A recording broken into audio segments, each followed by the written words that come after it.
C'est leur absentéisme, le pays des 35 heures. Voilà une image caricaturale, parfois difficile à estomper. Pourtant, saviez-vous que nous sommes également les rois du présentéisme? Illustration, rester tard, même sans avoir une réelle activité, fait partie de notre culture. Un salarié sur 4 vient au travail, même quand il est malade. Eh bien, sachez que cette manie hexagonale est aussi répandue qu'improductive. Voici pourquoi. Catherine Rougerie, Frédéric Faure, avec nos bureaux en Allemagne. Vous en avez sans doute croisé des adeptes du présentéisme, ces salariés qui restent tard au bureau, préfèrent leur dossier à leur déjeuner, travaillent, même malades, au risque de finir épuisés. Lundi dernier, j'ai fini à 21h. Pour aider des collègues qui sont dans le besoin ou quoi que ce soit, on est obligé de rester un peu plus. C'est vrai qu'en France, on nous dit quand on part plus tôt, c'est mal vu. Oui, on m'a déjà dit que je prenais ma demi-journée, alors que je partais juste un petit peu plus tôt. On a peur d'être jugé, d'être mal perçu, si effectivement on sort trop tôt. En France, près d'une personne sur 4 travaille même en étant malade. En cause, la peur de perdre son emploi, de surcharger ses collègues et l'envie de se faire bien voir. Être vu à son bureau pour être bien vu par ses supérieurs, une idée reçue que cette agence de publicité veut battre en brèche. Ici, pas de bureau à attribuer. Chaque salarié ne possède qu'une chose, un casier numéroté pour ses affaires. Pour travailler, placement libre, en hauteur ou loin des regards. En clair, inutile de faire du zèle, ce qui compte, le résultat, pas les heures de présence.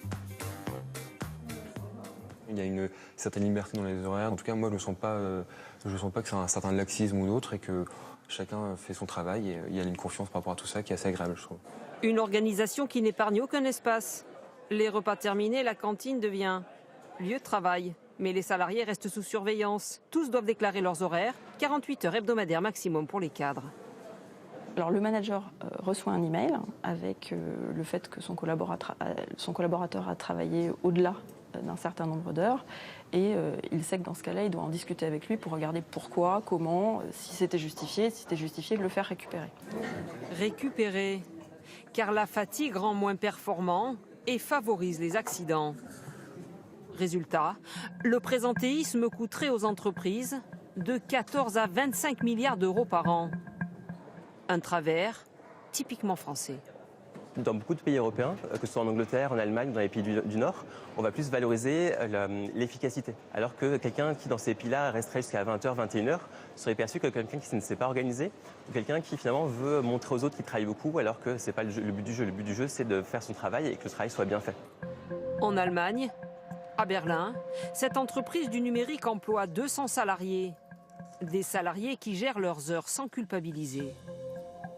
Je prends souvent une demi-journée sans poser de congé particulier pour aller chercher ma fille à la crèche. Et du coup, je quitte le bureau à 14 heures.